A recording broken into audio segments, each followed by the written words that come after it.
അപ്പൊ നമ്മുടെ ഇവിടെ ഒരു വഴിയുണ്ട് 40 കവല എന്ന് പറയും. അവിടെ ഒരുത്തനാണെങ്കിൽ ഉണ്ടല്ലോ കമ്പ്യൂട്ടറായിട്ട് റോഡ് നടുക്കിക്കോ വണ്ടികൾക്കൊക്കെ അടിക്കാൻ വേണ്ടി. നമ്മള് സൈഡിൽ കൂടെ പോകുന്ന നേരത്തെ വണ്ടിക്കിട്ട് അടിച്ചെന്ന്. ഇത് ഞാൻ ചുമ്മാ പ്രാസത്തിന് വേണ്ടി പറഞ്ഞല്ല, തെളിയിച്ചു തരാം. പോലീസൊക്കെ വിളിച്ചിട്ടുണ്ട്, ഞാൻ അവനെ കാണിച്ചു തരാം. അവനെ ഒന്ന് കാണിക്കു ശ്രാങ്കേ.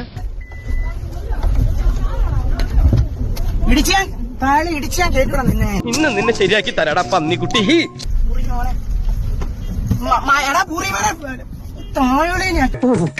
ഇയാളെ കൊണ്ട് പോലീസിലായിരുന്നു. വട്ട് പിടിച്ച താഴെ എന്തൊരു പൊളിച്ചതറിയാടോ.